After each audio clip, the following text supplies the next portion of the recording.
Merci Monsieur Mario pour cette introduction et cette entrée en matière historique qui nous permettra d'entrer dans le vif du sujet. Nous allons à présent entamer le premier panel de ce colloque qui porte donc sur le rôle de l'armée dans la construction de la citoyenneté et du sentiment d'appartenance nationale. Nous avons le plaisir d'accueillir pour intervenir sur ce sujet Madame Yadaden, docteur en sociologie de l'Université Paris-Nanterre, qui nous présente une communication centrée sur l'engagement et intitulée « Au service de la France, une jeunesse engagée pour l'intérêt général ». Madame Yadaden a rédigé une thèse sur la marchandisation de l'engagement des jeunes, les dérives du service civique à la Ligue de l'enseignement. Nous avons également le plaisir d'accueillir M. Bruyère-Hostels, professeur d'histoire contemporaine et directeur du Sherpa à Sciences Po Ex, qui nous présente une communication sur armée et citoyenneté aux sources de la nation française, de la Révolution française à 1914. M.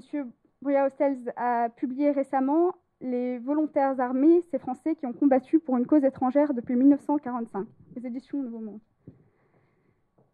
Nous tenons à remercier chaleureusement également Madame Clotilde Houot, doctorante en histoire de l'Université Paris 1 Panthéon-Sorbonne et membre du CIRIS, d'avoir accepté de discuter ces communications. Madame Yadaden, la parole est à vous. Alors, avant de commencer, je voulais juste vous montrer une toute petite vidéo très courte. Et je précise avant de la montrer que c'est un extrait qui a été un peu découpé par mes soins, mais qui respecte quand même la trame générale.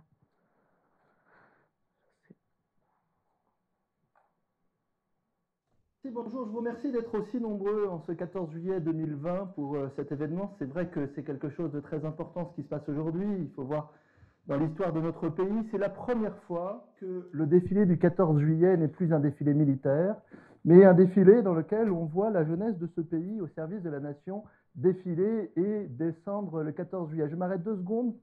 Si vous voyez là, sur la gauche, les premiers, ceux-là reviennent de Bretagne. Ils ont nettoyé l'ensemble des algues vertes qui ont proliféré au début des années 2010. Cet événement auquel nous assistons a donné lieu à de longs débats parce que il y avait ceux plutôt conservateurs ou réactionnaires qui ne comprenaient pas que d'autres que des militaires défilent le 14 juillet sur les Champs-Élysées. Et puis de l'autre, il y avait ceux plus progressistes qui considéraient que c'était une honte de faire défiler le 14 juillet des jeunes volontaires et de donner un symbole légèrement militaire à ce service civique.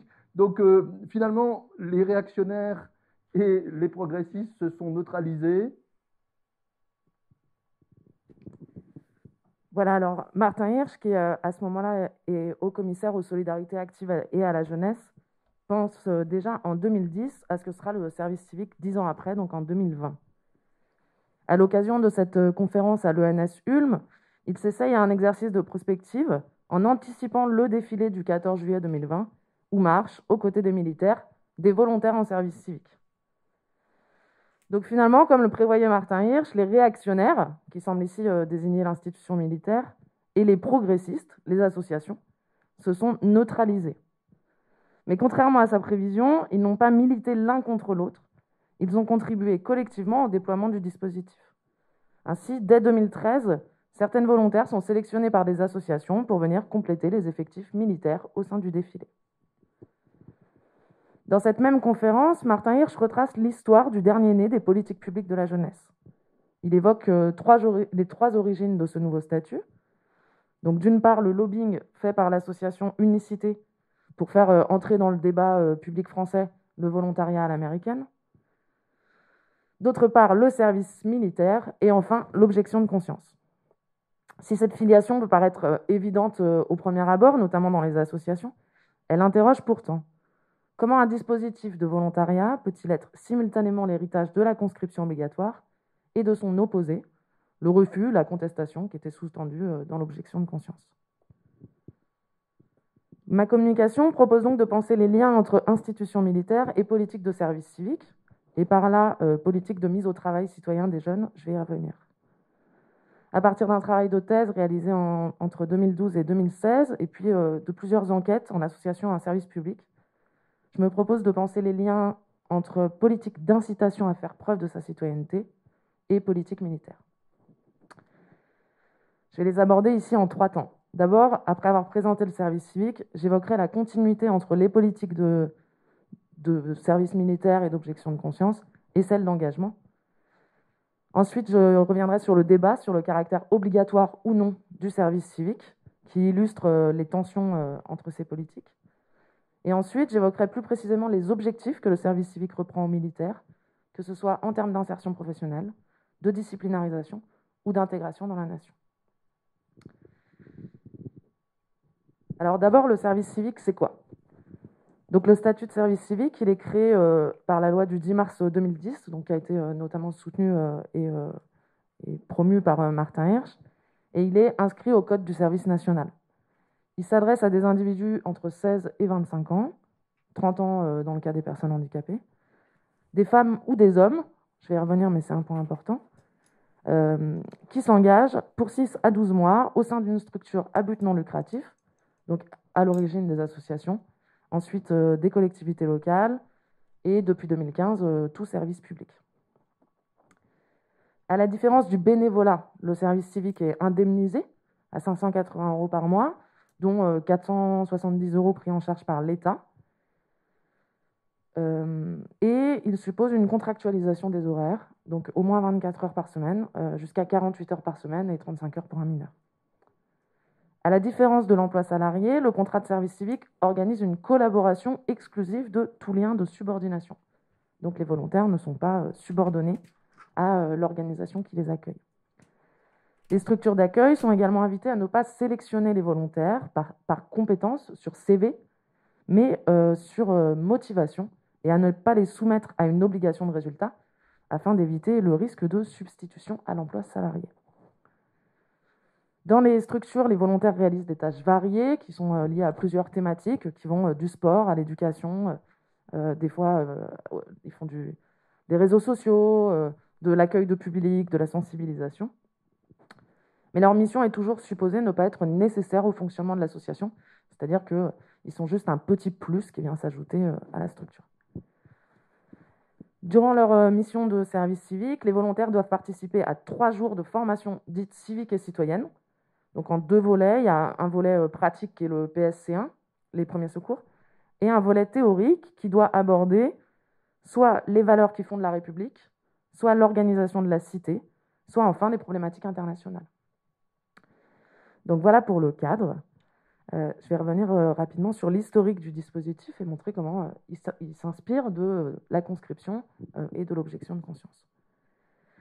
Donc le service civique, ce n'est pas le premier contrat de volontariat créé en France depuis la suspension du service militaire obligatoire, mais par contre, c'est en termes d'ampleur et en termes de financement par la puissance publique, il est sans comparaison avec les dispositifs précédents. Donc 3 histoires rapides que vous connaissez mieux que moi, d'ailleurs, je pense, de cette histoire militaire dans le service civique. D'abord, la fin du service militaire obligatoire et on va dire son échec relatif en matière de mixité sociale. Ensuite, l'objection de conscience et sa reconnaissance progressive, notamment sous Mitterrand, qui va favoriser l'appropriation de ces volontariats dans les associations. Et enfin, la coopération et les nombreux services civils développés dans le cadre de la conscription, qui vont notamment faciliter son développement à l'international. Donc, en 1996, à la suspension du service militaire, Jacques Chirac, président de la République, a abordé tout de suite l'idée de conserver un service civil qui permettrait la mixité sociale que promettait la conscription. Et les premiers services civils relevaient de la coopération et ils existaient déjà depuis 1965. Donc Jacques Chirac accompagne tout de suite sa volonté de professionnaliser les armées d'une possibilité de prolonger l'engagement au service de la société civile, qui précéderait l'arrivée sur le marché du travail et qui ne concernerait plus que des volontaires, hommes ou femmes, avant leur insertion professionnelle. Peut-être sur ce point, remarquez que le service militaire ne s'adressait qu'aux hommes, et dans le service civique, c'est 60 à 70% de femmes, jusque 80% dans certains secteurs, notamment ceux de l'éducation. Et ça, c'est une transformation majeure, il me semble, de l'insertion professionnelle différenciée sexuellement. Mais c'est aussi un point important dans ce cadre, puisque le service militaire jouait aussi un rôle de socialisation sexuée, notamment de virilisation, qui disparaît dans le service civique. Ici, la place des femmes est plutôt à mettre en relation avec la précarité de l'emploi dans lequel elles vont s'insérer, mais aussi le modèle de l'emploi dans lequel elles s'insèrent dans le secteur associatif qui est à 70% féminin. Donc je vais évoquer très rapidement le caractère inégalitaire du service militaire à sa suspension et les alternatives civiles qui vont finalement céder la place à des volontariats considérés comme moins contraignants. À chaque fois, je vais surtout essayer de chercher le lien entre les dispositifs qui existaient et le service civique actuel. Le politologue Michel-Louis Martin remarquait que si la conscription a pu être longtemps considérée comme un élément indissociable de citoyenneté sociopolitique, c'est parce que sa légitimité reposait sur la croyance en la nature universelle et égalitaire de l'institution.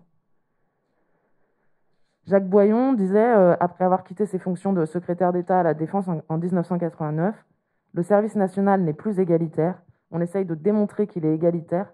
J'ai moi-même essayé de le démontrer pendant 2 ans, et je dois dire que je n'étais pas convaincu par ce que je disais. » Donc quand Jacques Chirac annonce la suspension du service national obligatoire, il n'est déjà plus tout à fait ce qu'il prétendait être, et près de 2/3 des hommes et femmes employés par le ministère de la Défense sont des gens de métier.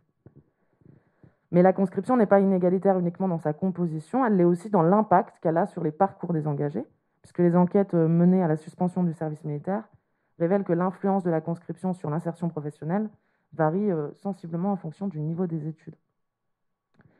Pour le dire rapidement, le service militaire participe à la différenciation croissante des niveaux de qualification au sein de la population jeune, en étant un lieu de qualification pour certains, mais aussi un espace de déqualification pour d'autres.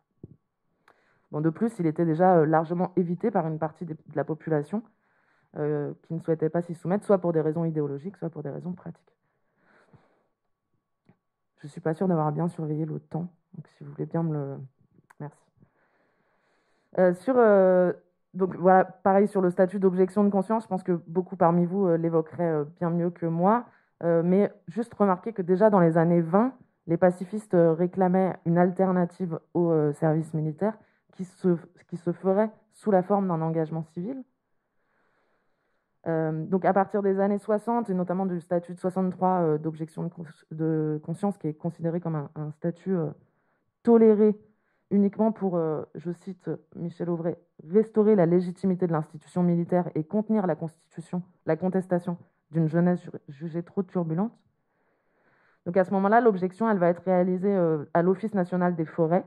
Donc finalement, on envoie les objecteurs au milieu de la forêt le plus loin possible. Et à ce moment-là, ils vont venir remplir les rangs de l'ONF qui manquait de main-d'œuvre. À partir des années 80 et de la loi Joxe, on entre dans un statut qui est plus facile à obtenir, qui est mieux reconnu aussi, plus légitime. Et les volontaires vont aller réaliser des missions dans les associations. C'est important pour moi ici, puisque ils vont venir créer un besoin dans les associations, ils vont être une main-d'œuvre importante, notamment dans les petites associations d'éducation populaire, et ils vont réaliser des tâches qui sont actuellement celles qui sont réalisées par les volontaires en service civique. L'accueil de public, la rédaction d'un journal, bon, pas encore les réseaux sociaux, mais voilà, éventuellement de l'animation socio-culturelle, voilà. Et donc, ils vont créer un besoin en main-d'œuvre qui va expliquer aussi le succès du service civique à son développement. Quelques différences quand même entre l'objection de conscience et...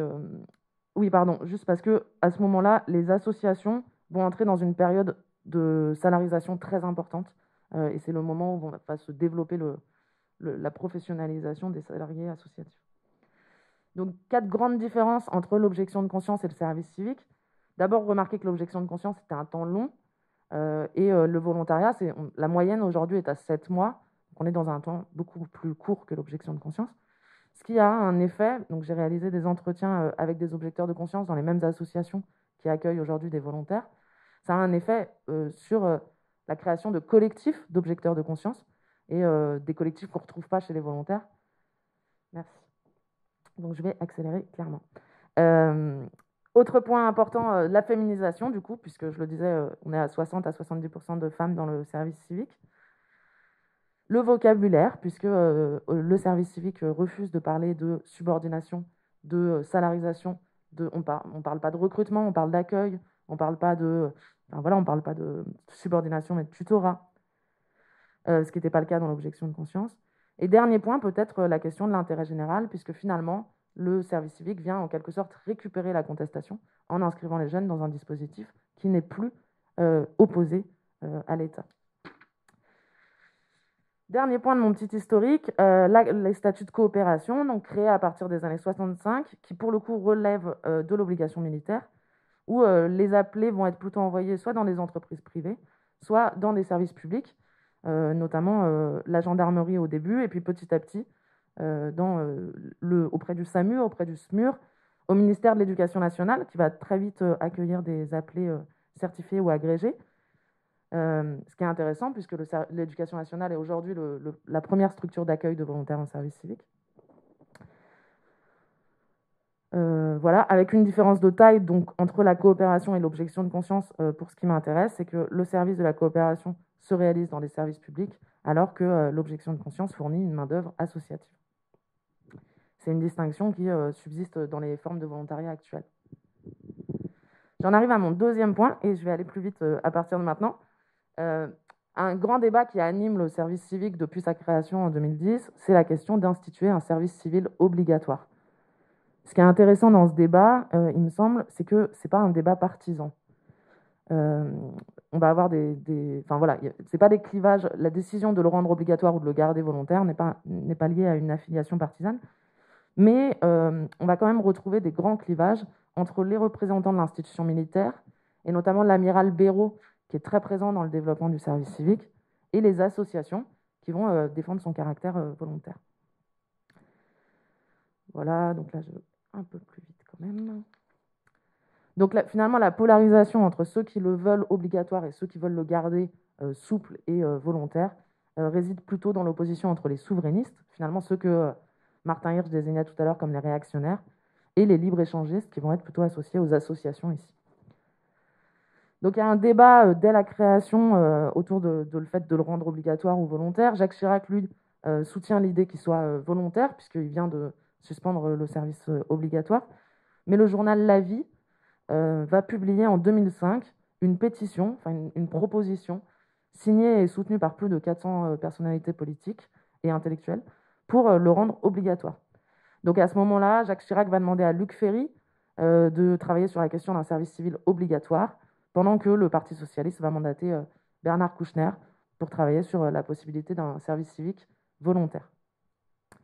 Bon, de son côté, du coup, je le disais, l'amiral Béraud va promouvoir l'obligation du service civique, notamment sur l'idée que beaucoup de Français regrettent que la société ne soit plus porteuse de grands projets communs. Voilà. Et donc, le service civique est ici pensé comme une façon de, je cite, « renforcer le sentiment d'appartenance à une communauté ainsi que la solidarité au sein de celle-ci ». Les associations, de leur côté, vont vraiment se battre pour qu'il ne soit pas obligatoire, et elles vont être bientôt soutenues par Martin Hirsch dans cette position, pour 3 raisons principales. D'abord, il serait trop cher pour elles de le rendre obligatoire, ce qui rapidement risquerait d'entraîner un abandon de cette politique. Ensuite, il est peu probable que les associations arrivent à accueillir tous ces volontaires dans des missions de qualité, ce qui du coup entraînerait une baisse d'intérêt du service civique. Et enfin, il risquerait de faire penser aux jeunes qu'on les incite à un sous-emploi plutôt qu'à un vrai parcours professionnel. Voilà.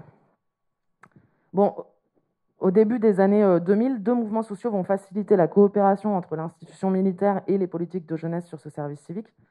D'abord, la lutte contre le CPE en 2006, enfin pas d'abord, en fait, en sens inverse, et les dites émeutes de banlieue de 2005.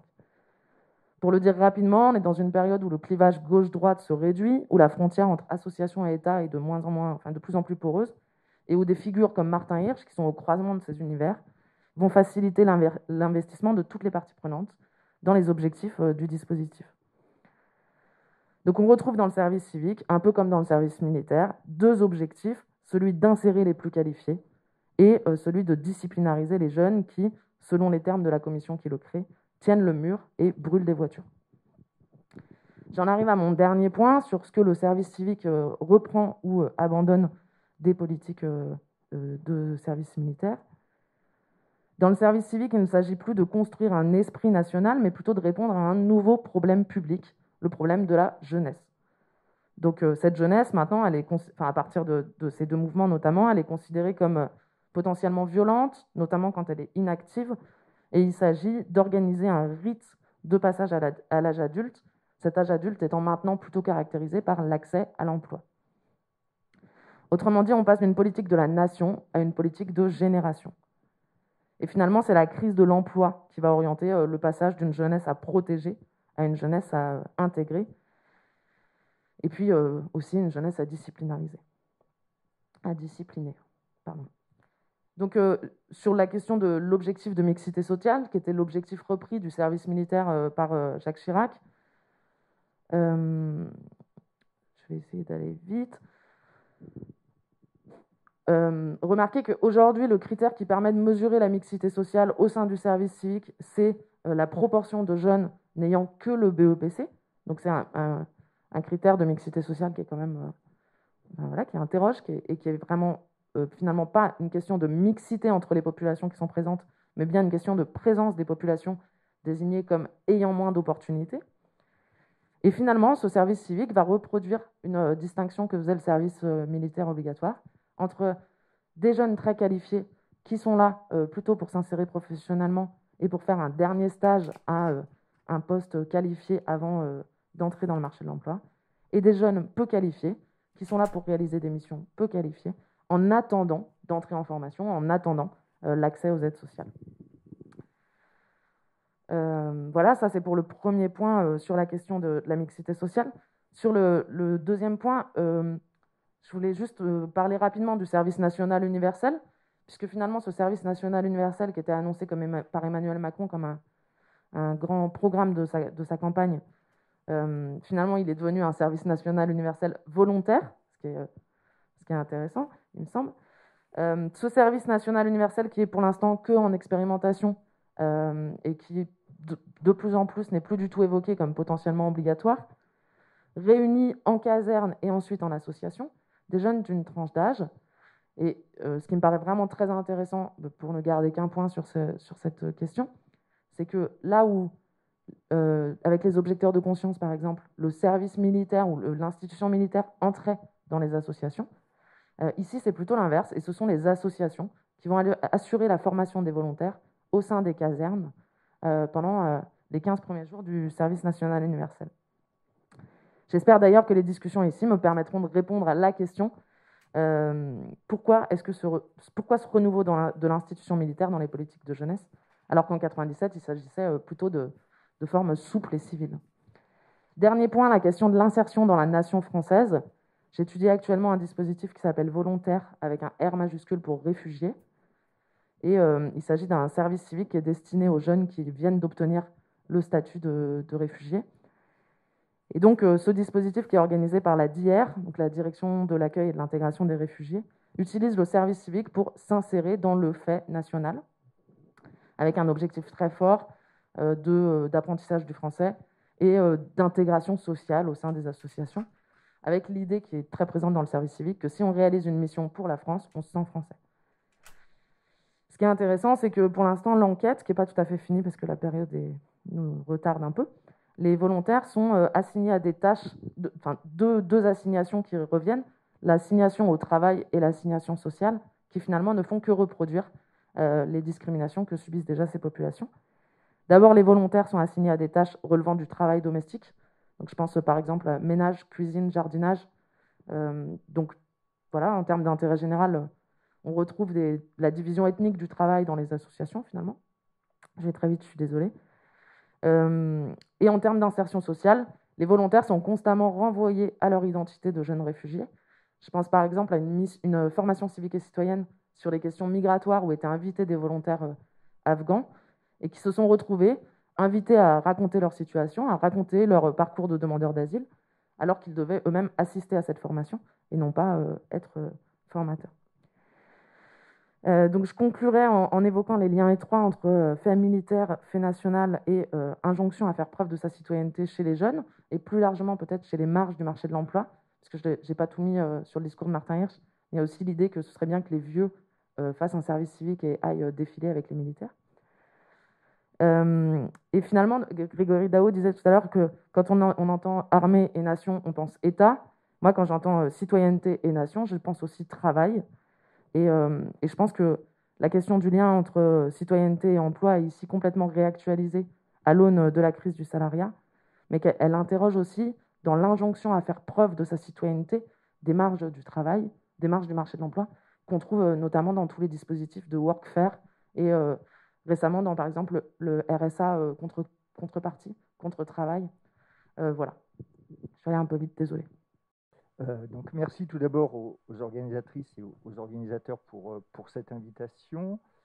Je vais peut-être du coup effectivement m'attarder un petit peu sur un peu plus l'objet de discussion en amont sur le moment fondamental de la Révolution, sachant que du coup Thomas Hippler ne le fait pas. En partant de l'idée, et ça va reboucler en quelque sorte avec 14-18, qui est mon terminus dans ce propos, la Révolution française, c'est un moment très important dans le système de la culture politique française qui articule un lien particulier entre armée et citoyenneté, parce qu'en réalité, la Révolution, dans une première perspective, se veut comme une rupture totale des rapports sociaux tels qu'ils existaient jusque-là. Et dans une autre perspective, elle reconstruit une armée avec un modèle militaire qui est également très différent de ce qui existait jusque-là. Et donc ces deux dynamiques qui sont en fait chronologiquement concomitantes vont converger sur le plan des idées. Alors je vous ai pris là le propos du député Dubois-Crancé en 91. J'établis pour axiome qu'en France, tout citoyen doit être soldat et tout soldat citoyen, ou nous n'aurons jamais de constitution. Vous voyez qu'on retrouve la question du triptyque évoqué en introduction, armée, citoyenneté et État, avec la question de la constitution. Alors c'est évidemment la garde nationale, je vais très vite, citoyen-soldat, ça je ne pense pas que ce soit la peine de détailler.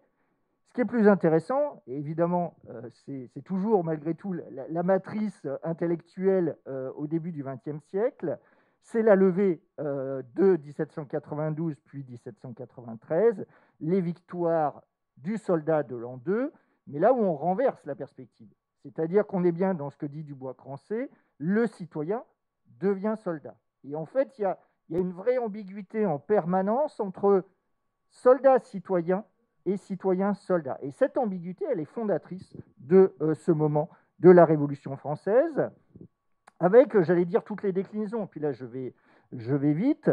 La question de qu'est-ce que c'est qu'être français ? C'est d'abord l'adhésion au modèle de la République. Alors, au début, c'est les départements, en gros, de l'Est actuel de la France ou le comtat vénessin. Mais ça veut dire en arrière-plan que va se construire, et ça, j'y reviendrai d'une façon un peu différente tout à l'heure, ça va vouloir dire à un moment la question d'une adhésion par les idées plutôt que par l'ethnicité. Le fameux discours, évidemment, de Renan sous la Troisième République. Et puis, pour aller très vite, toujours sur ce modèle révolutionnaire, l'armée est toujours au cœur de la construction de ce nouvel État à travers tous les symboles de la République, à commencer évidemment par l'hymne national qui est au départ un chant de départ à la guerre. Donc ce qui va m'intéresser ce matin, c'est de comprendre finalement comment, dans un long 19e siècle, la culture politique française construit ce lien particulier entre armée et citoyenneté, ce qui, pour le dire un petit peu autrement, revient à faire de l'armée un pilier, un vecteur majeur de ce qu'on conçoit comme la citoyenneté voulue par l'État. Donc, première grande partie, je balaye rapidement l'histoire d'un long 19e siècle, en partant de la Révolution française et en le faisant finir avec la Première Guerre mondiale, avec évidemment la question de qui est soldat. Alors, qui est soldat sous la Révolution ? Puisque la notion même de citoyenneté est relativement ouverte, la question de la nationalité est encore très très mal définie en réalité, les soldats dans les armées françaises sont en fait de toutes sortes de ce que nous on appellerait aujourd'hui des nationalités. Vous avez pris là les légions polonaises dès 1797, mais pour le dire de façon un peu rapide, l'armée napoléonienne, c'est une tour de Babel européenne, hein, notamment au sommet, j'allais dire, du système napoléonien, à l'apogée du système. Et en même temps, on rentre dans la logique historique du XIXe siècle avec la loi Jourdan sous le Directoire qui installe évidemment le principe de la conscription comme le principe fondamental de recrutement des armées. Avec évidemment en arrière-plan le lien entre citoyens et soldats. Alors, ce qui est intéressant et ce qui se pose finalement encore en 14-18, c'est la question de l'adhésion, évidemment, à ce départ aux armées. Et le problème de l'adhésion, c'est fondamentalement un problème effectivement de nationalisation, c'est-à-dire de soldats, enfin d'appelés plus exactement, qui ont des horizons géographiques qui très souvent, et c'est encore plus vrai évidemment pour les classes populaires que pour les élites, qui ont des horizons géographiques beaucoup plus restreints que l'horizon national. Et puis il y a, j'allais dire, l'épreuve de la guerre, qui ne rend pas forcément sympathique cette conscription, c'est évidemment la période napoléonienne, pour faire simple, mais ce sentiment reste très très long à effacer au cours du XIXe siècle, et il se pose encore sous la Troisième République, et a fortiori encore en partie en 14, avec, j'allais dire, la même difficulté qu'au temps de Napoléon, c'est que la conscription ou l'appel sous les drapeaux, c'est le danger de mort potentiel qui se rapproche. Alors, je vais quand même à l'essentiel. La Troisième République, quand elle se reconstruit, et je vous rappelle que cette question de la citoyenneté et du lien avec l'armée, elle est quand même étroitement liée au XIXe siècle à la question de la victoire de la République. Et donc, quand la Troisième République s'installe, elle s'installe avec la volonté de revenir fondamentalement au modèle de la Révolution française que j'ai expliqué un petit peu rapidement tout à l'heure, c'est-à-dire celle d'une nation armée, pour reprendre les mots d'Annie Crépin, qui a beaucoup travaillé sur l'histoire de la conscription. Alors, les fameuses lois de la Troisième République, elles sont quand même intéressantes parce qu'avant d'arriver finalement au service universel, les premières lois renvoient fondamentalement à un enjeu majeur auquel est confronté l'État en permanence. Il y a d'un côté ce que vous voyez là, l'épreuve de la conscription, c'est-à-dire tout ce que vous avez dit tout à l'heure, c'est-à-dire la descente vers le bas de la République, ce que Maurice Agulon appelait la République au village, c'est-à-dire qu'on discipline les jeunes Français à la question nationale, on fait du service un rite d'intégration dans la communauté nationale, alors de fait, accepté ou subi, mais ça devient un rite pour tous. Ça, c'est en arrière-plan l'enjeu fondamental qui intéresse cette table ronde, le lien citoyenneté-armée. Mais en même temps, et si on regarde notamment les lois du début de la Troisième République, il y a un autre enjeu auquel est toujours confronté l'État, et il y est encore aujourd'hui, c'est la question de la professionnalisation, parce que fondamentalement, une armée, à quoi ça sert ? Ça sert à mener des opérations militaires. Or, le conscrit, ce n'est pas forcément le meilleur des soldats. Alors, évidemment, en 14-18, et puis j'allais dire dans un certain nombre de guerres, les conscrits ont fait de très bonnes guerres. Mais se pose quand même tout le temps le problème de la compétence de ces soldats. Et au début de la Troisième République, quand on n'a pas encore de service complètement universel, on a deux modalités de durée du service qui renvoient en fait à ces deux enjeux contradictoires pour l'État et qui sont des enjeux, encore une fois, de temps long. J'y reviendrai pour aujourd'hui dans ma conclusion. Alors, je vais surtout insister sur un deuxième aspect. J'ai essayé de dire au début que citoyen-soldat était finalement ce qui façonnait l'imaginaire républicain à partir de la Révolution française et qui s'ancre dans le long XIXe siècle. Alors, c'est fabriqué évidemment par un discours de l'État. Ça renvoie à toute une série de systèmes de représentation. Et puis, il y a aussi des formes de réalité qui parfois sont discordantes. L'un des premiers éléments extrêmement importants dans cet imaginaire construit au cours du XIXe siècle, c'est la question de la méritocratie. c'est le fait que la Révolution française et plus fondamentalement la rupture avec l'Ancien Régime, puisque c'est ce qui se joue au cours du XIXe siècle, c'est la possibilité pour tous de grimper en fonction de ses mérites dans la société.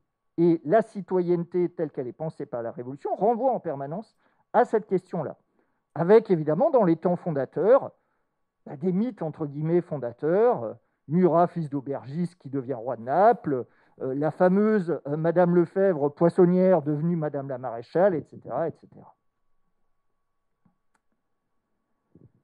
L'État, évidemment, sur ces systèmes de représentation, construit des outils, politistes diraient des politiques publiques, pour argumenter, pour construire cet imaginaire collectif. C'est au XIXe siècle la Légion d'honneur, mais à bien des égards, ça sera beaucoup plus tard l'Ordre national du mérite, etc., etc.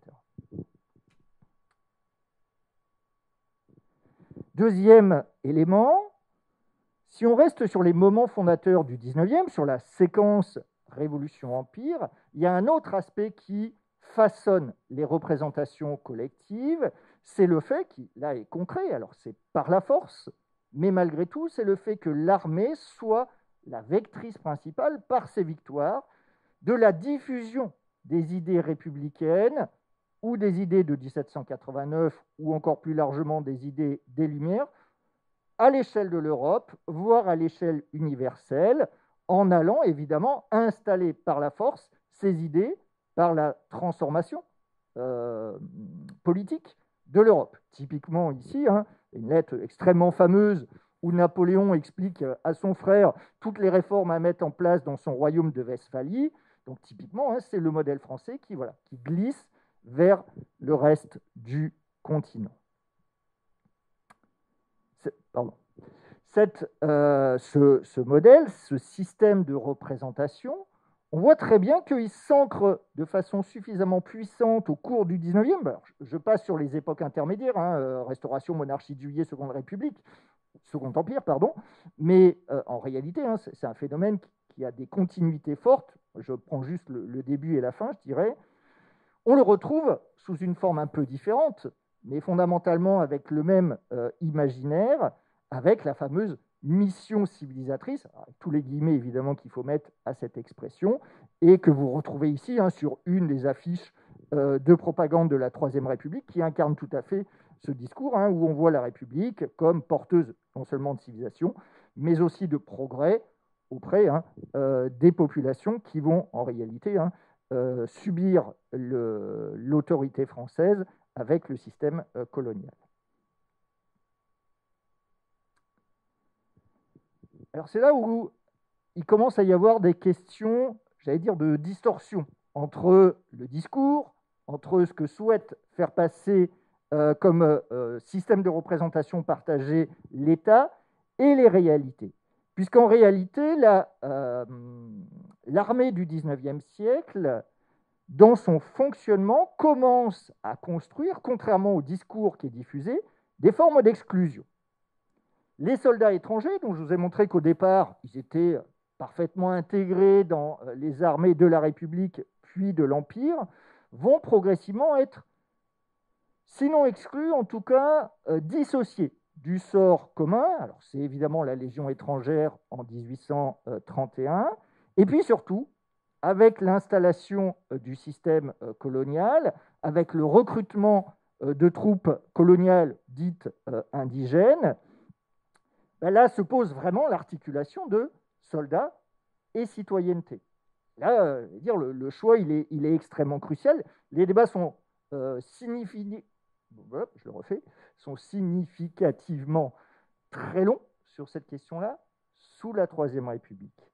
Mais au final, la question est bien tranchée. Il n'y a pas de citoyenneté pour les troupes dites indigènes, et donc ça veut bien dire qu'on dissocie désormais de façon affirmée la question de la citoyenneté et la question du service armé. Pour le dire autrement, le conquis devient un auxiliaire des Français, mais certainement pas son égal. Et donc là, on voit bien que la réalité, elle est plus en adéquation avec le discours républicain. dernière, je ne sais pas combien de temps il me reste, je vais essayer d'être à peu près synthétique. Et en même temps, cette question-là, moi j'ai tendance, comme tous les historiens, je pense, à considérer qu'il faut toujours lire les phénomènes dans plusieurs formes de temporalité qui s'emboîtent. J'ai rien fait, promis. Cette question, elle est en réalité plus complexe que la façon fondamentale quand même que je viens d'énoncer, c'est-à-dire qu'au sein des troupes coloniales, vous avez, comme au sein des classes populaires françaises quand même, ce discours très vertical qui descend vers les troupes, qui leur tient un discours qui pour le coup est extrêmement clair sur le fait qu'ils doivent partager les valeurs de la République, à tel point qu'à la fin du 19e et au début du 20e, vous avez toute une série d'éléments qui laissent penser qu'il y a un début, alors je sais que ce n'est pas toujours un terme accepté par les politistes, mais j'en trouve pas d'autres là sur l'instant, donc je vais utiliser celui-là, d'acculturation des tirailleurs, alors je mets derrière le mot tirailleurs, des troupes coloniales au sens large, un sentiment d'appartenance, en tout cas de creuset partagé, qui là encore est complètement contradictoire avec ce qui est en train de devenir, en revanche, la pensée de l'armée française, c'est le fameux discours sur les races guerrières, où on pense d'abord au recrutement par rapport à des qualités sur des critères ethniques, et donc on s'est très fortement éloigné, c'est le discours de la Force noire notamment, très fortement éloigné du discours de la Révolution française. Et en même temps, si on emboîte et qu'on prend des échelles de temps un peu plus longues, on voit à la fin de la Première Guerre mondiale, alors d'abord chez quelques députés noirs africains qui sont à l'Assemblée, par exemple, j'ai perdu son nom, vous savez que je l'ai mis, Blaise Diagne, qui est le premier député noir à l'Assemblée nationale, il était en gros dans la famille des radicaux socialistes, qui appelle, je cite, les populations africaines au loyalisme. Alors, vous voyez que le terme renvoie quand même à la réalité, loyalisme patriotique, au rassemblement sous les plis du drapeau de la mère patrie. Donc on voit des formes d'ambiguïté dans le discours, mais malgré tout, un discours qui est un peu plus partagé que ce qui est le réel fonctionnement du système. Et dans l'autre sens, le monument aux morts, aux morts au pluriel, de l'armée noire, à Reims en 1924. Bon, vous le savez sans doute, la crise des années 30 va mettre fin à ce qui ressemble à ce moment-là, peut-être un premier élément de triptyque au lieu du diptyque. Je m'explique, armée, citoyenneté, et se pose désormais la question de la diversité. Et donc là, on a une forme de moment d'opportunité en raison de l'hommage donné aux soldats des troupes coloniales au lendemain de la guerre, mais qui se referme très vite et de façon très très durable. La crise des années 30, mais ensuite, évidemment, la décolonisation. Dernier élément qui me paraît important, parce que ça charrie là aussi tout un système de représentation pour la société française, sur l'association entre armée et citoyenneté. En réalité, le 19e siècle va bien au-delà. Il y a un système qui s'installe, qui associe armée, ou en tout cas chef des armées, un rôle politique majeur sur la scène nationale. Alors, on pourrait passer toute une série d'acteurs du 19e, je ne vais pas m'amuser à le faire. Vous avez deux noms là qui sont associés au début du 19e avec l'empereur, c'est-à-dire Napoléon, et puis plutôt à la fin avec Boulanger. Il y en a évidemment un certain nombre au milieu. Donc on a cette idée-là qui, alors là je renverse mon propos, qui fait que dans la tradition militaire française, il y a quand même un sentiment qui s'installe chez les chefs qu'ils ont un rôle politique à tenir, qu'ils ont un discours politique à tenir au reste de la nation. Alors ça va un peu s'estomper au XXe, mais pas complètement.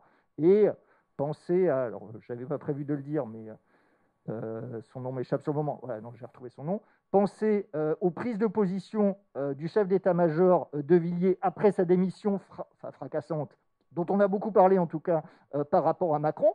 voyez bien qu'il s'est positionné comme tenant un discours politique sans réellement s'inscrire dans le champ partisan. Et ça, c'est le résultat de ce système de représentation qui date du 19e siècle. Et puis, la République va en ce sens, puisque quand on institutionnalise tous les rites républicains, quand on cherche à faire descendre vers le village la République, systématiquement, l'acteur majeur qui est associé à ce processus, ce sont les armées. Donc l'armée est au cœur de ce processus de républicanisation du pays. Ça va être le cas sous la Troisième République, et puis, enfin, sous la Troisième République, pardon, avant 14, et puis ça se traduira de façon différente, évidemment, avec les cérémonies autour des monuments aux morts après la guerre. Alors pour conclure, qu'est-ce que j'ai essayé de défendre comme idée ici? C'est finalement que le long 19e, non seulement fait dialoguer la question de la citoyenneté et de l'armée en France, mais que c'est associé à toute une série d'enjeux importants pour l'État. L'enjeu de la républicanisation progressive du pays, l'enjeu d'un modèle social qui repose sur la méritocratie, et puis le fait que cette républicanisation, ce lien social, il passe par une série de rites ou de systèmes de représentation partagés qui sont très associés au creuset militaire. Alors le modèle, évidemment, a traversé le XXe siècle. La communication précédente renvoie à plein d'égards à ce modèle, évidemment, construit au XIXe.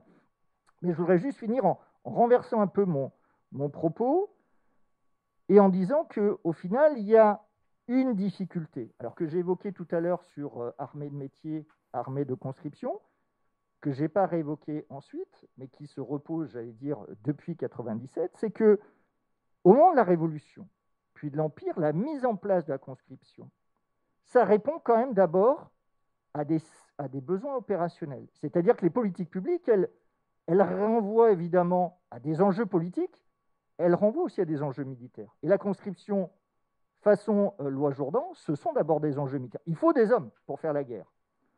En 97, ça renvoie aussi à des besoins opérationnels, beaucoup plus qu'à des besoins politiques. Et c'est pour ça que la réforme se fait par rapport à des besoins opérationnels, mais sans répondre aux enjeux politiques qui sont associés. Et c'est parce qu'il y a toujours ces deux enjeux et qu'on en privilégie un par rapport à l'autre qu'il me semble que cette question de citoyenneté et armée est aussi difficile à traiter. Je vous remercie. Merci pour vos deux communications et merci aussi de me les avoir fait parvenir en avance. Je dois reconnaître que ça m'a bien aidé, donc j'avais déjà beaucoup de questions. J'en ai encore un petit peu plus. Donc on a à peu près 20 minutes de questions, si j'ai bien compris, et après on passera la parole à l'auditoire, c'est ça? Très bien. Alors tout d'abord, on va commencer tranquillement. Ce qui est assez frappant dans le choix de vos communications, c'est que vous avez mis en valeur, vous avez mis l'accent sur la question de la conscription, ensuite service militaire, et ces nouveaux avatars, si on peut dire, avec votre communication, Madame Yadelen, sur le service civique. Et j'ai d'ailleurs moi-même été assez surprise de découvrir qu'en France, actuellement, on avait de nombreuses formes en fait différentes du service militaire aujourd'hui. Donc non seulement le SNU, mais j'ai vu aussi qu'on avait le service militaire adapté pour l'outre-mer, le service militaire provisoire. Et j'avais aussi rencontré des jeunes qui avaient fait partie du dispositif de la deuxième chance, qui est encore une autre forme où ils sont donc encadrés par des anciens militaires. Donc ils ne sont plus militaires, mais ils sont des anciens militaires. Donc on a vraiment une reconfiguration assez large de ce service. Et donc vous avez mentionné aussi la dimension symbolique de ce rôle rempli par l'armée dans la construction de la citoyenneté, tout en mettant quand même l'accent sur l'enjeu de la mobilisation et de l'engagement du citoyen, donc à travers cette conscription et le service militaire et ces différentes reformulations civiles. Je me suis demandé si, au moment de la rédaction de votre communication, vous aviez pensé à d'autres formes que pouvait prendre ce rôle. Alors, évidemment, M. Brouillard-Rostel, vous en avez parlé dans la forme symbolique. Et donc, de faire le lien, en fait, entre 1918 et aujourd'hui. Notamment 1918, on a quand même une tentative de désarmement mise en place par la Société des Nations. Ensuite, on a 39-45. Et ensuite, après 62, donc comment en fait l'armée française arrive à trouver d'autres instruments peut-être que la conscription pour intégrer et pour nationaliser les Français, je dirais. Non, mais parce que, alors du coup, moi je ne l'ai pas précisé, mais je suis sociologue de la jeunesse et donc je ne suis pas particulièrement dans le champ des questions de l'armée. C'est par le service civique que je suis entrée dans cette histoire.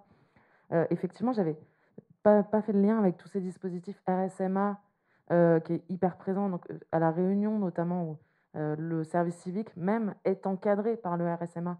Donc c'est encore un des liens. Et d'ailleurs, le dispositif de la seconde chance est appelé volontariat aussi. Il est dans le texte de loi du service civique. Sur la dimension symbolique, voilà, je trouve qu'elle est très présente aussi dans ce dispositif à destination des jeunes réfugiés, où il est, je pense qu'il y a un lien avec aussi ce que vous disiez dans votre communication, sur le fait qu'on entre dans la France, dans la nation française, par ces dispositifs aussi, et par cet encadrement. Et toute la rhétorique qui est avec, une rhétorique vraiment dans le service civique de la citoyenneté, du don de soi, de l'engagement, beaucoup plus qu'un discours de la nation, alors que finalement les finalités sont souvent très proches. Et ce que j'ai trouvé vraiment très intéressant en arrivant sur le terrain au début de ma thèse, c'est d'avoir des représentants de l'armée française assis à table à l'agence du service civique avec les associations d'éducation populaire, des associations étudiantes, des syndicats étudiants. Voilà. Et donc voilà, moi ce que je trouvais vraiment intéressant, c'est de retrouver, vous disiez comment l'armée française trouve d'autres instruments, et du coup aussi comment ils entrent dans d'autres institutions. Mais en même temps, je dis tout ça sans avoir trop de regard historique sur à quel point ils étaient déjà présents dans ces institutions au XIXe siècle. Pour ma part, peut-être deux remarques. D'abord, je crois que pour répondre à votre question, il faut pas faire de l'armée une institution en tant que telle. C'est un outil parmi les différentes politiques publiques. Simplement, ce qui est intéressant, c'est que l'État, quand il pense à ces questions-là, mobilise cet outil plutôt que d'autres. Je pense que ça, c'est le premier élément qui me paraît important. Après, quels que soient les dispositifs, j'allais dire, on retrouve, il me semble, fondamentalement toujours le même enjeu pour l'État, c'est celui de la communauté nationale. Et donc ça renvoie à la question de la citoyenneté, mais sous des formes différentes. Alors je ne connaissais pas c'est intéressant, le dispositif par rapport aux réfugiés. Le service militaire adapté, typiquement dans les, alors je ne sais plus comment on dit aujourd'hui, mais dans les anciens dom-tom, quelle est la logique? C'est celle de la crainte du séparatisme par rapport à la communauté nationale. Et donc on avait maintenu un dispositif particulier qui voulait maintenir l'esprit national dans ces espaces dont on craignait qu'ils aillent vers l'indépendance. Et on avait, dans le même dispositif, une dimension sociale. Et ça renvoie, c'est ce que j'ai essayé de dire dans mon propos, ça renvoie à la façon dont s'est construit en fait l'armée au sein des différentes institutions du corps régalien, c'est-à-dire comme un outil qui a incarné des formes de méritocratie. C'est l'enjeu de la mobilité sociale, et c'est évidemment l'un des outils qui incarne, je vais dire par définition, l'esprit national, puisque c'est l'ensemble des défenseurs de la nation, l'armée réunit normalement l'ensemble des défenseurs de la nation sur le plan du combat, évidemment. Donc, je pense que, voilà, quels que soient les dispositifs, on retrouve toujours en arrière-plan ces deux points fondamentaux par rapport aux enjeux qui se posent pour l'État. Merci. Vous parliez des victoires, de l'importance des victoires pour renforcer la République, pour renforcer le sentiment d'appartenance. Est-ce que, donc pour toujours essayer de faire le lien avec aujourd'hui, la question des opérations extérieures de l'armée française continue quand même de jouer quand même ce rôle aussi. On a une certaine impression, on va dire, dans une partie de la population française que une opération extérieure va un peu galvaniser et renforcer ce sentiment de ce qui peut paraître surprenant. Mais donc je sais pas, j'ai essayé de me poser une question par rapport au lien entre ce qu'on a eu effectivement au 19e siècle et au début du 20e et ensuite aujourd'hui. Je ne sais pas si vous avez envie de répondre tout de suite. Très bien. Sur cet aspect-là, encore une fois, je pense qu'il y a 2 points là aussi. Il y a un premier point qui est que pour le sentiment national, malgré, j'allais dire, l'accélération de la mondialisation, c'est quand même beaucoup plus compliqué pour l'État de souder la communauté nationale sur des questions d'opérations lointaines que dans une guerre, j'allais dire, traditionnelle telle qu'elle est au 19e, où la menace est sur la frontière. Donc, malgré tout, c'est plus compliqué, je dirais, à travers les OPEX, et on voit très bien dans les discours, j'allais dire, multiples, déployés par l'État, qu'en permanence aujourd'hui, on lit les OPEX. Alors, c'était un petit peu le cas déjà avec l'Afghanistan, mais c'est devenu évidemment beaucoup plus clair avec les opérations suivantes, et notamment avec Barkhane aujourd'hui. OPEX égale défense au plus près, c'est-à-dire que l'État articule toujours la question du terrorisme sur le territoire national et la question d'une OPEX qui peut sembler moins directement palpable pour la sécurité de chacun des Français. Donc voilà, il y a quand même une difficulté par rapport aux guerres traditionnelles, mais de fait, le lien est toujours fait entre les deux. Simplement, voilà, ça doit s'accompagner, j'allais dire, d'artifices de communication, pour être un petit peu violent dans ma façon de dire les choses, de la part de l'État. Merci. Donc un point aussi qui m'avait paru important et qui me paraît important de vos 2 communications, c'est justement la question en fait des limites du rôle de l'armée dans la construction de la citoyenneté et du sentiment d'appartenance nationale. Et donc ce qui m'a un petit peu questionné, et donc si on s'intéresse aux limites, remise en question, est-ce qu'on ne peut pas en fait se demander quel est le rôle de l'armée peut-être dans la déconstruction de la citoyenneté? Je me suis même allée jusqu'à me dire dans la destruction peut-être du sentiment d'appartenance nationale. Je pense qu'on peut avoir beaucoup de choses à dire de ça. Et donc on partait plutôt du principe ici que c'était une construction par et à travers l'armée. Mais est-ce qu'il n'y a pas eu aussi, est-ce qu'il n'a pas existé, une construction du sentiment d'appartenance nationale contre l'armée? Et pour illustrer ce propos, j'ai pensé à une chanson que vous connaissez peut-être de Gaston Montéus, qui date de 1907, qui s'appelle « Gloire au 17e », et qui est une chanson qui rend hommage au 17e régiment d'infanterie qui s'était retrouvé à Béziers, en fait, et qui avait eu l'ordre de tirer sur des vignerons français. Et dans le 2e couplet, il dit une phrase très intéressante. Donc je vais vous dire le 2e couplet. Comme les autres, vous aimez la France, j'en suis sûre, même vous l'aimez bien, mais sous votre pantalon Garance, vous êtes restés des citoyens. La patrie, c'est d'abord sa mère, celle qui vous a donné le sang. Il vaut mieux même aller aux galères que d'accepter d'être son assassin. Et donc la phrase qui m'a fait penser à cette question-là, c'est bien sûr « Mais sous votre pantalon Garance, vous êtes restés des citoyens ». Le pantalon Garance, c'est bien l'illustration de l'uniforme de l'armée française de l'époque, ce pantalon rouge. Et donc malgré le pantalon porté de l'armée française de soldats, ils sont restés des citoyens. Ça veut dire qu'ils étaient des citoyens avant d'être des soldats et que les deux n'étaient pas tout à fait compatibles. Donc cette question, je pense qu'elle est assez centrale et qu'elle rebondit aussi avec des questions beaucoup plus contemporaines, mais dont on pourra avoir beaucoup de choses à dire pour le 19e aussi et le début du 20e. Donc, Alors sur la question de la déconstruction du citoyen, j'allais dire, je pense qu'avant la Troisième République, ça ne se pose pas par rapport à l'institution en tant que telle, qu'est l'armée, ou par rapport à la conscription, ça se pose par rapport aux formes de contestation de l'État. C'est-à-dire que c'est vraiment les clivages politiques qui sous-tendent d'éventuelles déconstructions, typiquement des résistances par rapport au Second Empire d'une partie des républicains, pour ne prendre qu'un exemple. En revanche, sur ce que vous dites pour la Troisième République, oui, évidemment. Et puis, je peux anticiper, parce que pour le coup, là, je pense que vous avez très largement développé, mais c'est la question qui se pose à la fin de la conscription pour la fin du XXe. Mais à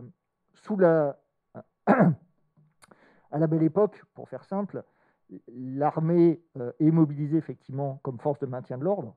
Et ça, c'est effectivement, alors cet exemple-là, mais j'allais dire d'autres, les mineurs, les émeutes à Villeneuve-Saint-Georges, enfin, il y a toute une série d'événements qui vont en ce sens et qui vont d'ailleurs arriver à mettre en place finalement une dissociation et qui va protéger finalement l'armée de cette question-là, avec des forces de maintien de l'ordre qui sont autres en réalité, qui sont séparées de l'armée, ou en tout cas de l'armée de ligne, telle qu'elle est la plus visible, avec le fameux pantalon Garance.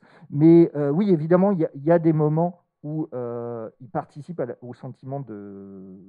Enfin, il y a un sentiment d'appartenance qui se construit contre l'armée. C'est en partie le cas aussi, mais pour une partie de la société française, pendant la guerre, avec la question évidemment de savoir si on répond enfin pas tellement à la mobilisation d'ailleurs, mais ensuite aux ordres, et notamment pour le coup pendant la guerre à la sortie de la tranchée, ou si on cherche à avoir des sentiments d'appartenance autres, et j'allais dire le mouvement du pacifisme qui se développe pendant la guerre, il renvoie en partie à cette logique d'une autre forme d'appartenance collective, d'une autre forme de collectif face à l'institution là clairement qui est l'armée.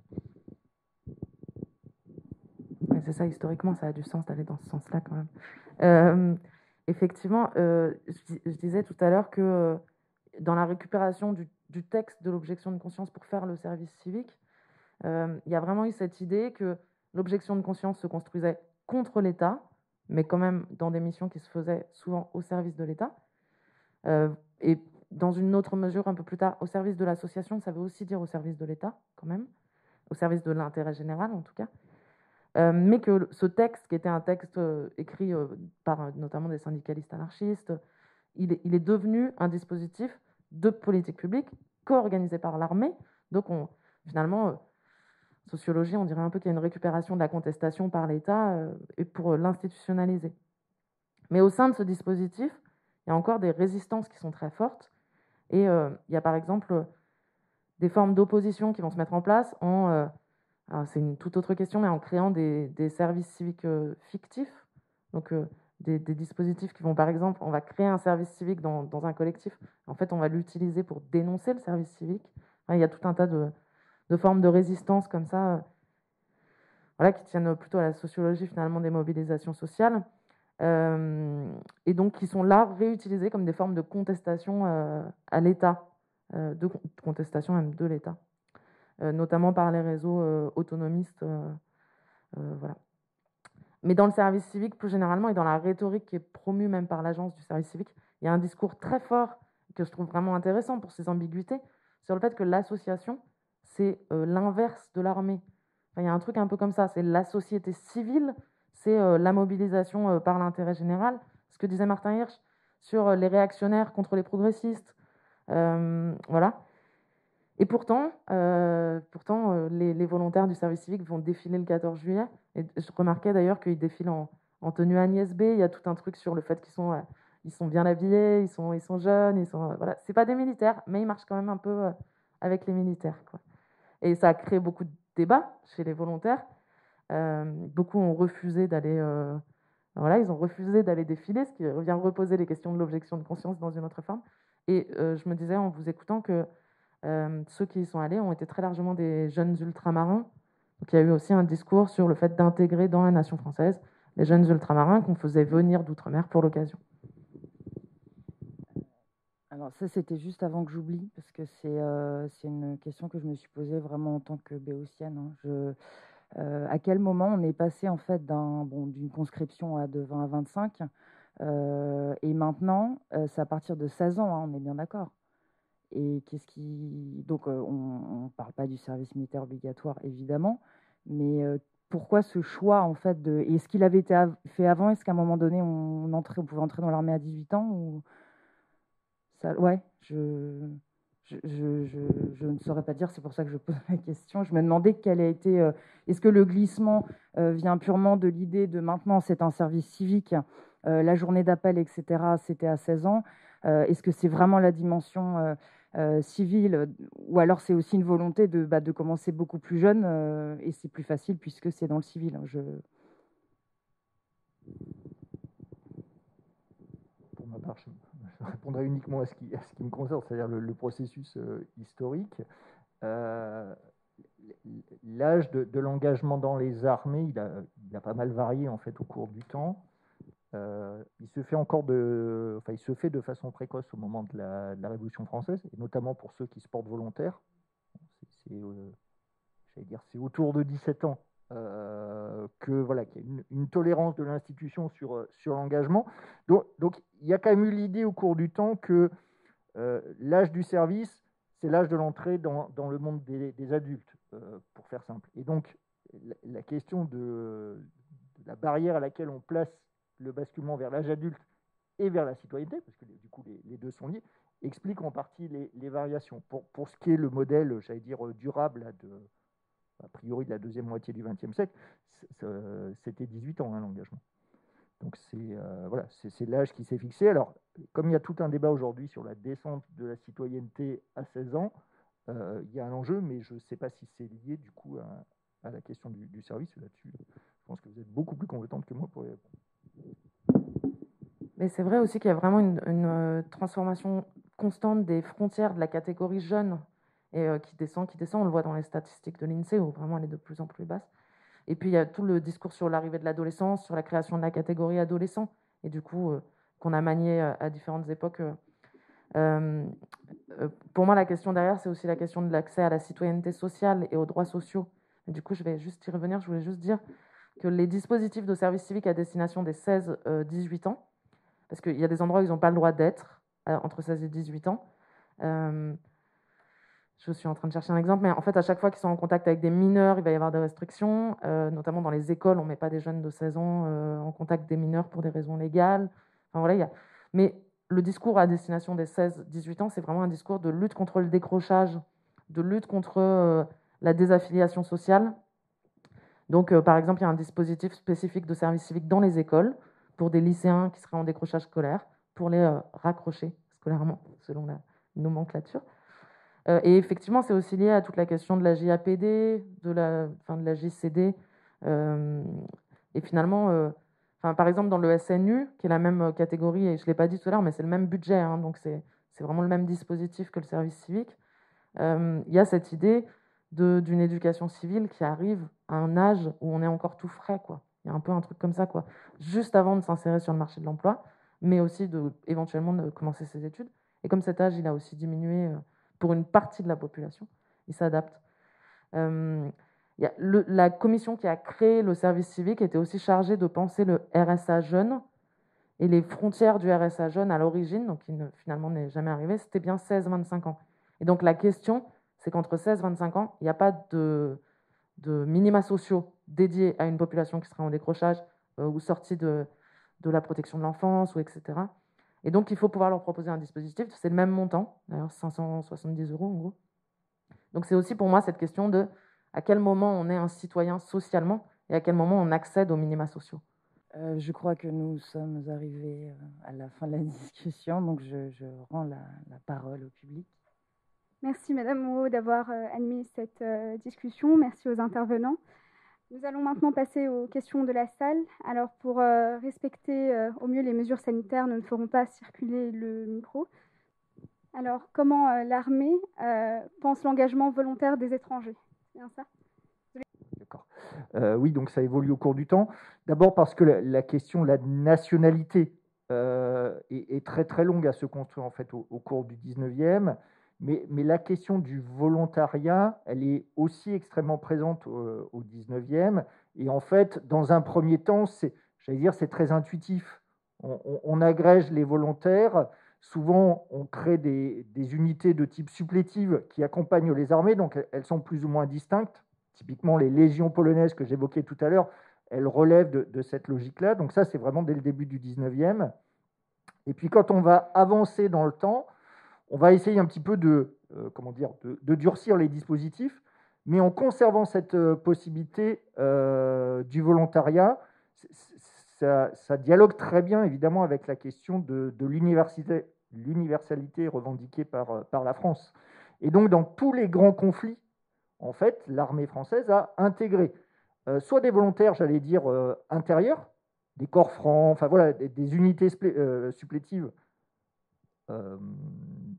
composées de nationaux, soit des volontaires internationaux. Alors, ce qui est intéressant pour 70, par exemple, pour le coup, on est dans le 150e anniversaire, il se trouve que j'ai fait une communication pile sur ce sujet-là il y a quelques mois. La Légion étrangère, c'est la première fois que ça se fait en 1870, va créer un régiment spécifique qui va intégrer ces volontaires internationaux. Et puis on va retrouver la même chose en 14-18, et vous avez des régiments qui sont extrêmement célèbres de ce point de vue, c'est ceux qui intègrent les Garibaldiens, avec les fils même de Garibaldi à la tête de ces unités au sein de la Légion étrangère. Donc petit à petit, pour faire simple, ça s'institutionnalise d'abord par des supplétifs, puis ensuite par l'instrument principal que devient la Légion. Et on dissocie pour le coup pour la Légion la question de citoyenneté, c'est ça qui est pratique avec la Légion, de la citoyenneté et du service armé. Et la question ne se posera finalement que très tard.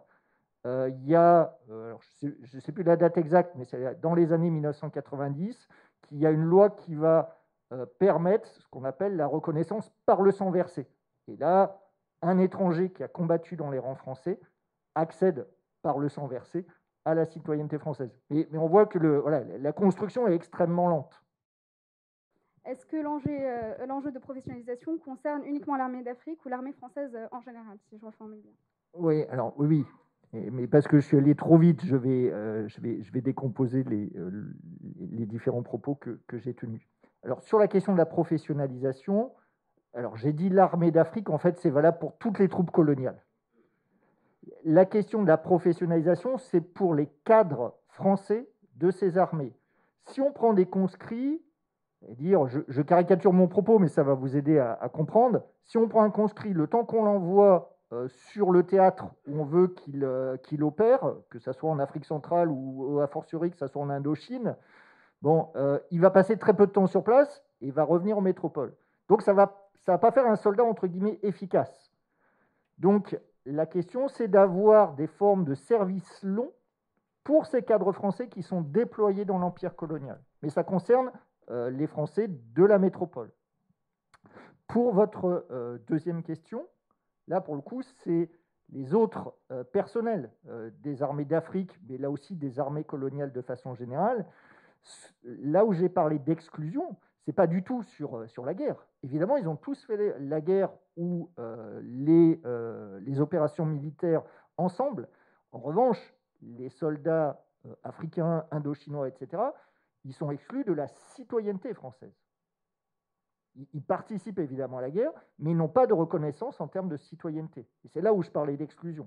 C'est-à-dire que le lien qui est habituel entre citoyenneté et service armé au service de la nation, il ne se faisait pas dans les mêmes conditions pour les soldats coloniaux. Il y avait une distinction entre être un soldat colonial et être un soldat français au sens, j'allais dire, plein du terme, parce qu'à l'époque, c'est comme ça que ça se pose.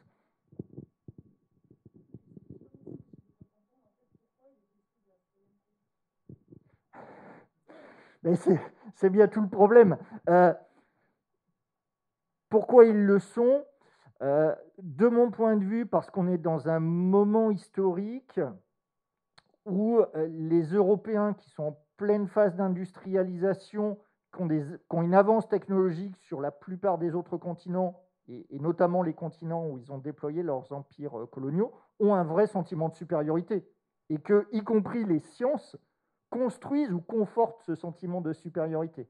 Et du coup, le discours universel, j'allais dire de temps long de la République, il s'efface face à cet esprit de l'époque scientiste, positiviste, tout ce que vous voulez, de la deuxième moitié du 19e, où les Européens ont un vrai sentiment de supériorité, et donc où ils ont un regard très péjoratif, pour dire les choses de façon claire, même si c'est malheureux, sur les populations qu'ils colonisent.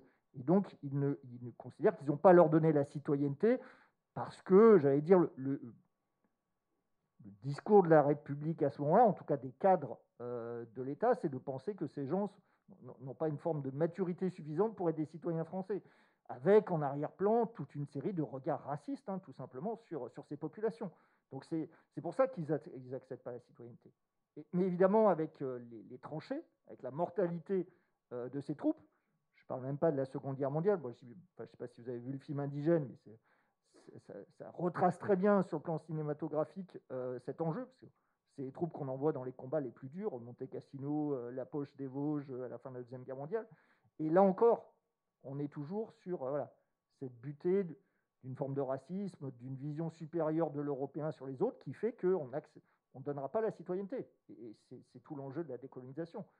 Et du fait que les Africains, les Indochinois, pour ce qui nous concerne, ont accédé à l'indépendance parce que jamais on leur a offert cet accès à la citoyenneté pleine dans le cadre de la République.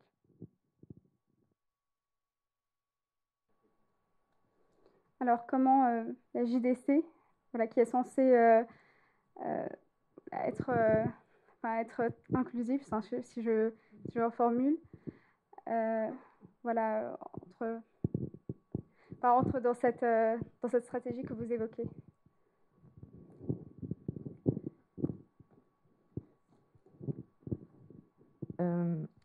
Alors, sur la JDC, je ne saurais pas tout à fait répondre parce que je ne l'ai pas observé en tant que tel, mais sur le service national universel, qui est un peu le volant encore plus militaire de la JDC, c'est intéressant de remarquer qu'il dure un mois actuellement, les expérimentations qui sont en cours, et il y a 2 semaines qui se déroulent d'affilée en caserne.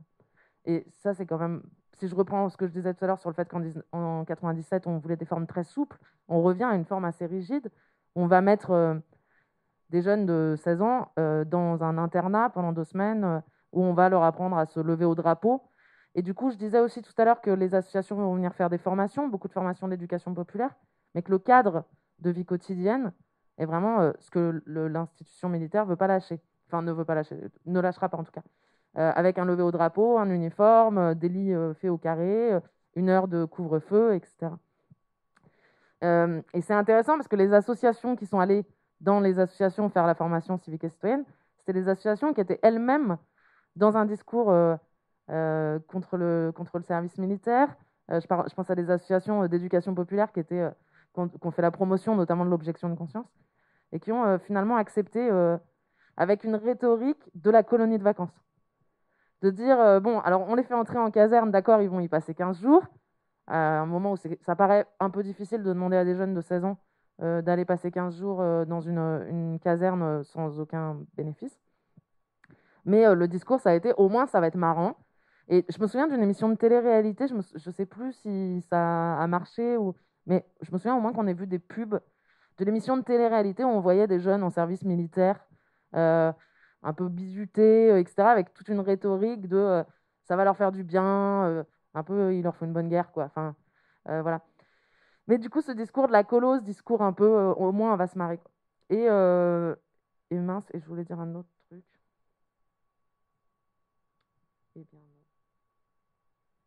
Et avec aussi, qui rejoint aussi un discours que tient l'éducation nationale, notamment sur l'éducation civique et citoyenne. Et donc, où il va y avoir une confusion entre apprendre la vie de la caserne et apprendre les institutions, par exemple, de la République, donc apprendre connaître l'Assemblée nationale et le Sénat. Et donc, on va se retrouver avec des formations beaucoup plus éducation civique, éducation même civile, dans la caserne que à l'inverse. Bon, je voulais dire autre chose, mais je me suis perdue. Alors, on va prendre une dernière question. Oui.